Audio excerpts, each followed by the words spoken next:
ዛሬም እንደተለመደው በቆንጆ ድራማ መተናል። ላይክ እያደረጋችሁ ተጋበዙልን። ፊልሙ ሲጀምር በገጠራማ ቦታ ውስጥ አሳ በማጥመድ የምትኖር ፊሽ የምትባል ልጅ እናያታለን። ተመሳሳይ ህይወት ብትኖርም ሁሌም ደስተኛ ናት። ጓደኞቿም ሰነፍ ስለሆኑ የራሳቸውን ስራ ቢያሰሯትም እሷ ግን ሳታማረር ትሰራለች። በሌላ በኩልም ሉቼን የተባለ ሁሉም የሰፈሩ ሴቶች የሚወዱት ፍቅረኛዋንም እናየዋለን። አንድ ቀን የሚገናኙና ሉቼን ላገባ ነው ሲላትን ፊሹ ታፍርና ግን እኮ ዝግጁ አይደለሁም። ማኑ አንቺ ነው የማገባው ያለሽ? ያቿት የማገባት አባቱ የትልቅ ፋብሪካ አስተዳዳሪ ነው። ይህንን ስትሰማም ይዞርባታል። በጣም ተወደው ስለነበረም ልቧ ተሰብሮ ማልቀስ ትጀምራለች። በሌላ በኩል ቼን የሚባል ሀብታምና በቅርቡም የትልቅ ድርጅት አስተዳዳሪ የሚሆን ሰው እናያለን። ታናሽ ወንድሙ ጆንም ሁሌም የእሱን ቦታ መውሰድ ስለሚፈልግ ይጣላሉ። ቼን አያቱን ሲያናግረውን ፎቶ ሰጥቶት ድርጅቱን ለማዳን ገጠር ውስጥ ያለችን አንድ ሴት አንድ ሰው ማግባት እንዳለበት ይነግረዋል። ፊሹን ፍቅረኛው የነበረው ልጅ የሰፈር አድናቂዎቹ ያሰቃዩታል። እየሰደቧት እያለም ቆንጆ መኪና መጥቶ ይቆምና የቼን ታናሽ ወንድም ይመጣል። የድርጅቱ አስተዳዳሪ ለመሆንም እሷ ማግባት እንዳለበት ያስባል። ወዲያውም ቼንም ይመጣና መጨቃጨቅ ጀምራሉ። ቼንንም ወድ ወንድሜ ይህች ሴት የኔ ነች ሲልም የሰፈሩ ሰዎች ደነግጣሉ። ቼንም ቶሎ ከዚህ የማትሄድ ከሆነ ያለህን ሼር 1 ሰዓት ባልሞላ ጊዜ ውስጥ ነው የማሳጣህ። ኦ ትልቅ ወንድሜ በጣም ነው የፈራሁት፣ እባክህ ቀጣይ ምንድነው የሚሆነው? ልጅቷ እኔን ከወደደችኝስ ምን ልታረግ ነው ብሎ ትሄዳል። ቼንም ፊሹ ጋር ሄዶ እጇን ይዛትና የኔ ትሆኛለሽ ሲላት ትደነግጣለች። እየተያዩ ከቆዩ በኋላም ቼን ከወደቀችበት አቅፋ አንስተዋት ሲመቷት የነበሩትን ጎረቤቶቿን ካላቆሙ ከስራቸው እንደሚያባራቸው ይነግራቸዋል። ፊሹ መኪና ውስጥ ያስገባትም ወደ ቤት እንዳይደርሳት ስትጠይቀው አይ ወደ እኔ ጋራ ነው የምንሄደው፣ አያቴን ታናግሪዋለሽ። ለምንድነው አያቴን እንደዚህ ሆኜ የማናግረው? ምንም አዲስ ነገር የለውም፣ ፊት ለፊት የኔ እንደሆንሽ ብቻ ትነግሪዋለሽ።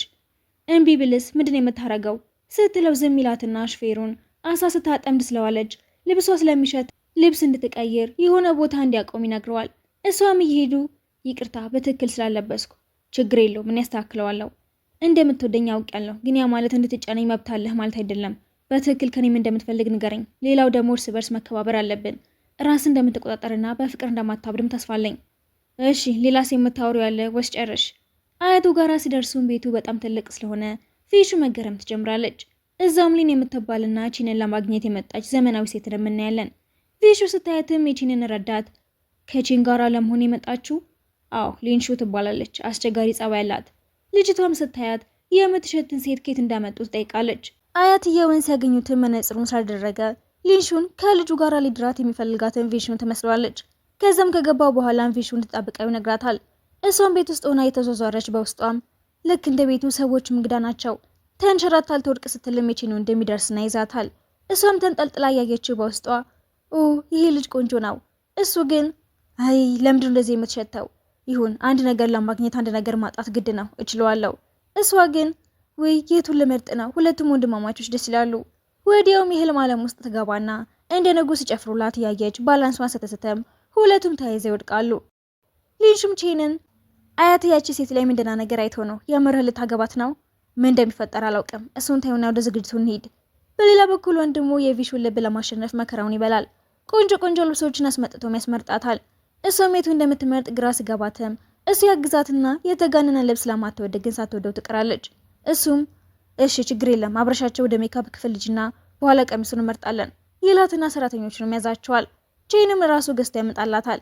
ሊንሹም ይህንን ስታይ ለምንድነው ይህንን የምታረገው?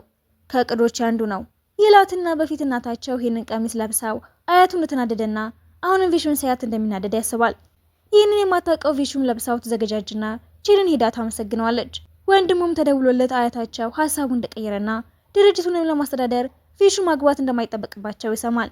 ከዚህ በኋላ ስለማታስፈልገውም ይናደዳል። በሌላ በኩል ፊሹ ተዘጋጅታ ስትጠብቀው ይቀርባታል። ሲቆይባትም መንገድ ላይ ትወጣና መጠበቅ ብትጀምርም ዝናብ መዝነብ ይጀምራል። ስልኩንም ስትሞክርለት አልሰራም ይላታል። ቼንም ዝግጅቱ ላይ ሲያጣትም እሷ ካልመጣች እቅዱ ስለሚበላሽ ሊያመጣት ይወስንና ይወጣል። ፊሹም ስጠብቅ ቆይታም ልትሄድ ስትልም ሳታስበው በፍጥነት ሌላ መኪና ይመጣባታል። እንደ ድል ሆኖ ምንም ሳትጎዳ ቼንም ይደርሳል። እሷም ስሜታዊ ሆና ቼንን ታቅፈውና ማልቀስ ትጀምራለች። ታውቃለህ ለትንሽ ሞቼ ነበረ አትሂድ ስትለው እሱም ያዝንላታል። ዝግጅቱ ላይም አያትየው ከ20 ዓመታት በፊት ከጓደኛው ጋራ የልጅ ልጆቻቸው እንደሚጋቡ ቃል እንደተገባቡና በዛም መሰረት ፊሹና የቼን ወንድም ጆን ከ1 ወር በኋላ እንደሚጋቡ ይናገራል። እሱም ይህን ሲሰማ ይደነግጣል። ሊንሹ ደግሞ ስለተገላገለቻት ደስ ይላታል። ቼንም እንሂድ፣ አያቴ ዝግጅቱ ላይ እየጠበቀን ነው የሚሆነው። መኪና ውስጥ ገብተው እየሄዱም አያቱ የወሰነውን ይሰማል። ከዛም ቺን ወደ ሰፈሯ ሊመልሳት መንገድ ይጀምራሉ። አያቴ ወንድሜ እንድታገቢ ይፈልጋል ወይስ እኔን ታገብኛለሽ? እኔ የማገባው በራሴ ውሳኔ እኮ ነው። እንዴት ነው ሌላ ሰው ሳይጠይቀኝ የማገባውን የሚወስንልኝ? ትለውና ሰፈሯ ስለደረሱ ከመኪናው ትወርድና ትሄዳለች። ከቺንም ፍቅር እንደያዛት ይገባታል።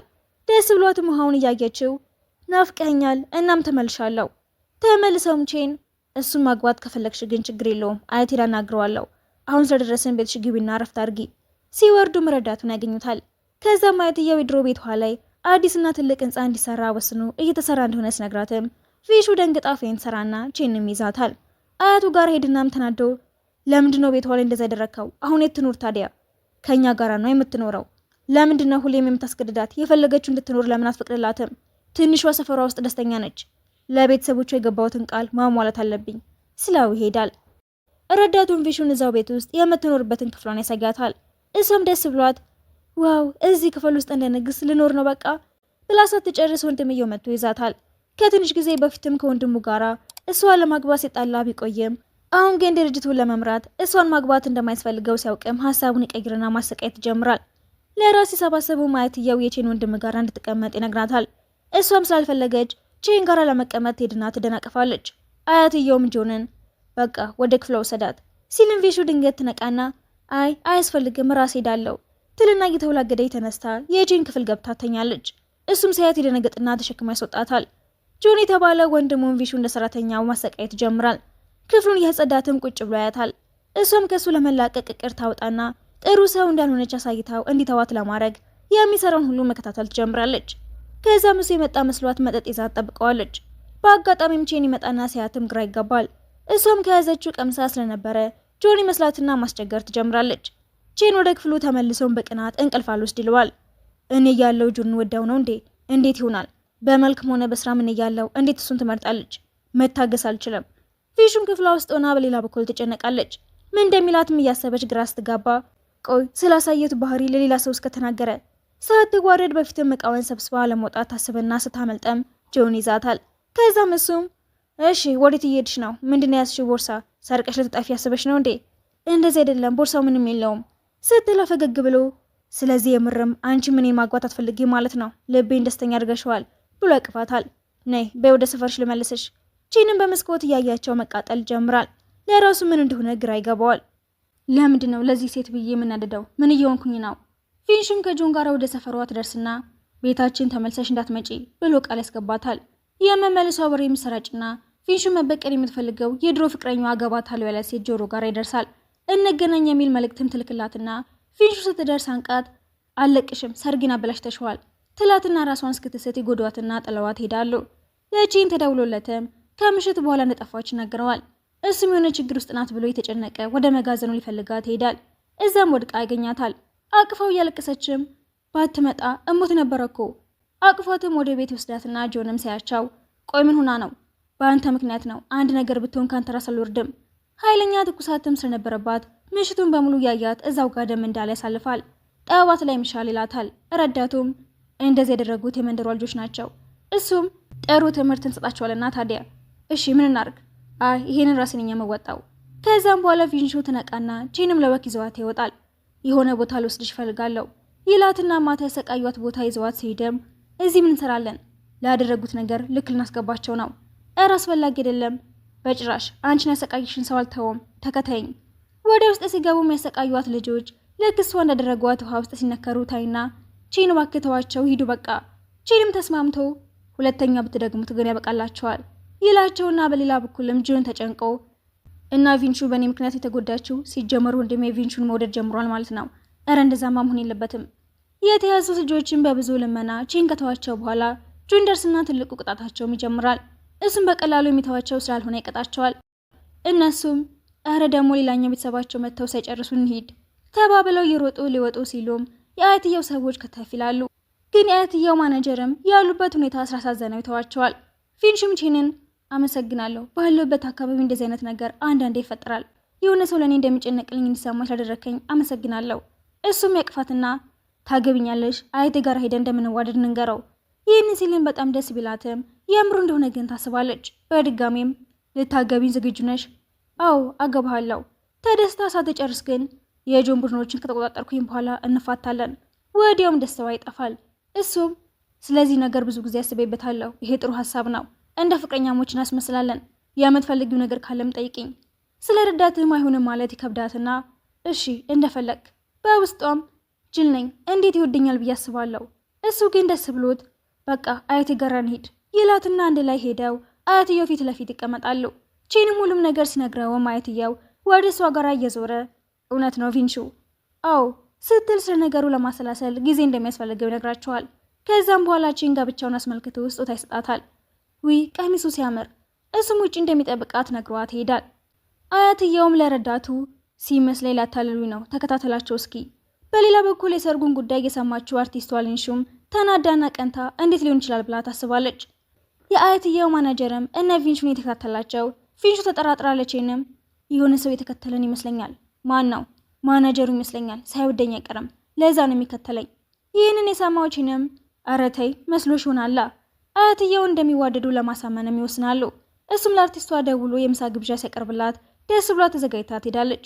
እንደደረሰችን ቪንሹ መታ አብራቸው ስትቀመጥ አርቲስቷም እሷ እዚህ ምን ትሰራለች? ዝነኛ ተዋናይ ስለሆንሽ እርዳታሽን ፈልገን ነው ብሎ ይገላግላታል። እሷም ንዴቷን ዋጥ አድርጋ ከዳይሬክተሩ ጋር ታገናኛቸዋለች።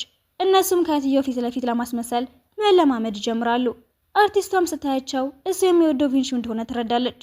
እሱም ቢሆን ለአርቲስቷ ቪንሹ እንደሚወዳት ይነግራትና ለ10 ዓመታት ከወደደች በኋላ እንደማይወዳት ስላወቀች በጣም ከፍቷት እያለቀሰች ትሄዳለች። አያትየውም የተቀረጹትን አይቶ የምርም እንደሚዋደዱ ያምናል። ወደ እነሱም ሄዶ እንደምትዋደዱ ገብቶኛል፣ በምትፈልጉበት ሰዓት መጋባት ትችላላችሁ፣ ግን አንድ ቅድመ ሁኔታ አለኝ ይላቸውና አንድ ላይ ሆነው የሚሰሩትን ስራ ይስጣቸዋል። 7 ቀናት ብቻ አላችሁ ብሏቸው ይሄዳል። ቼን ግን ስራውን ሰርቶ መጨረስ ከባድ እንደሆነ ስለገባው ይጨነቃል። እንኳን በ7 ቀን በ3 ዓመት ማያልቅም ብሎ ያስባል። ቼንም አያትየው ሪዞርት ሊሰራ ፈልጎ የመሬቱ ባለቤት አልሰጥም እንዳለው ይነግራታል። ረዳቱም ሰውየው ስልኩ እንደማይነሳ ይነግረውና በአካል ሊያገናኘው ይወስናል። ጆንም ለቪንሹ የሰውየውን አድራሻ ይስጣታል። የጆን ረዳትም ለምንድን የምትረዳት? ይሄን ችግር እሷ ብቻ የምትፈታው ስለመሰለኝ ነው። ደስታዋ ደስታዬ ነው፣ እንዲሳካላት ፈልጋለሁ። በሌላ በኩል ቼንና ቪንሹ ሰውየውን ሊያናግሩት ሄደው ሊያዋራቸው ስላልፈለገ ተበሳጭተው ይመልሳሉ። ቼንም አዲስ ሀሳብ መጥቶለት አሳ ማጥመር ትችያለሽ እንዴ? እና ሙሉ ህይወቴን ስሰራው የኖርኩት እኮ ነው። በዛም ቀን ሰውየው አሳ ወደሚያጠምድበት ተያይዘው ሄዱና እሷ ብዙ አሳ ስታጠምድ ሰውየው ዘዴው እንድትነግረው ይጠይቃትና ማታ ፕሮግራም ስላለ ይጋብዛቸዋል። ማታ ላይም ግብዣው ላይ ተገኝተው ቼን ስለ ህይወቱ መናገር ይጀምራል። ልጅ ያለው አያቴ ፍርሃቴን እንድተው የምፈራበት ቦታ ሁሉ ይወስደኝ ነበረ። አንድ ቀንም ራሴን ስቼ አዲስ ልጅ መታዳናችኝ። ያቺ ልጅ ደግሞ ቪንሹ ነበረች። ከዛ ማውራቱን ይቀጥላል። ፕሮግራሙ ካበቃ በኋላም ሰውየው በሀሳባቸው ይስማማል። የተስማማበት ምክንያት ግን ከ20 ዓመታት በፊት አንዲት የሚወዳት ሴት ምንም እንኳን ቢወዳትም የእሷ ቤተሰቦች ከሌላ ጋር ያጋቧታል። እሷም ሴት ልጅ ትወልዳለች። ነገር ግን ባልና ሚስቶቹን በመኪና አደጋ ህይወታቸው ያልፋል። የእነሱ ልጅም ቪንሹ ነበረች። የሚወዳት ሴት ልጅም ስለሆነች በሀሳባቸው ይስማማል። ቼንና ቪንሹም አንድ ላይ ደስተኛ ሆነው ይዝናናሉ። እሱም ከአባቱ ስልክ ተደውሎለት ሲያወራ ቪንሹ የመኪና አደጋ ሊያጋጥማት ሲልም ቼን ሮጦ ያድናታል። እሱም ይጎዳል። ራሱን ስቶ ያየችው ቪንሹም እየጠራችው ማልቀስ ትጀምራለች። ብዙም አልተጎዳም ነበርና ነቅቶ ያቅፋታል። በግልጽ እንደሚዋደዱ ሁለቱም ያምናሉ። አደጋውን ያቀደው ግን አያትየው እንደነበረ እናያለን። ቼንም ሆስፒታል ሆኖ አያቱ ላዩ ይመጣና ቤቱ ተዘጋጅቷል፣ ሄደህ ማየት ትችላለህ፣ ማናጀር ይወስድሃል። ከተሻለው በኋላም ቪንሹን ይዘዋት ሄዶ የሙሽራ ቀሚስ ያስመርጣታል። ሁለቱም ደስተኞች ይሆናሉ። የሆነ ነገር ሊነግራት እያሰበ ያለ ረዳቱ ይጠራውና ተነስቶ ይሄዳል። ረዳቱም ስለ ሰርጉ ቅር ሲነግረውም ቼን ቪንሹ የገጠር ልጅ ስለሆነች ተፈጥሮ ትወዳለች። እናም ሰርጋችን የማይረሳ እንዲሆን ለማድረግ ነው የምፈልገው። ረዳቱም ያልገባኝ ነገር ቢኖር የውሸት ሰርግ አይደለ እንዴ? ለምንድን ነው ይሄንን ሁሉ የምታረገው? አንተ ጅል! ቪንሹ ሄልሜ ንግስት ናት እኮ፣ ሰርፕራይዝ ላደርጋት ፈልጋለሁ። በስተመጨረሻም ቪንሹ የሙሽራ ቀሚሷን ትመርጥና ወደ ቤት ሲሄዱም የሚያስደነግጥ ነገር ገጥማቸዋል። አያትየውም የሚያገባትን ሌላ ሴት አዘጋጅቶ ይጠብቀዋል። ለስራ ጥቅም ሲባልም ያመጣላትን ሴት እንዲያገባ ያስገድደዋል። ቼን እንደማይፈልግ ቢናገርም አያትየው አልሰማ ይለዋል። መጀመሪያ ቪንሹን አግባልከኝ፣ አሁን ምን ተፈጥሮ ነው? ቆይ ልጅ ሁሉም የሆነው በቅር ነው። የመሬቱ ባለቤት ቪንሹ ተጠይቀው ብቻ ሊስማማ እንደሚችል ስለማወቅ ነበረ እሷን የተጠቀምኩት። አያቴ አብድሃል እንዴ? ከዚህ በኋላም አያቴ አይደለህም። ቪንሹ ሙሉ ነገር ሰምታ ነበርና በቃ ስምምነታችን አብቅቷል፣ ከመጣሁበት መልሳለሁ ስትለውም እባክሽ እባክሽ አትሂጂ፣ እወድሻለሁ። ቪንሹም እንዳዘነች ራስን ጠብቅ፣ ደስተኛ ሁን፣ መሄድ አለብኝ ብለው ያለቀሰ ጥላው ትሄዳለች። ሁለቱም ይለያያሉ። ጊዜያቶች ካለፉ በኋላም ወደ ሰፈሯ እንደተመለሰች እናያለን። ቲቪ ላይ የቼን የቀለበት ስነስርዓት የሚካሄድበትን ጊዜ ሲናገሩት ሰማና ደስተኛ እንዲሆን ትመኛለች። በተባለው ሰዓትን ብቻዋን እንደቆመች ከኋላዋ የሆነ ሰው ይመጣል። ቼን ነበረ።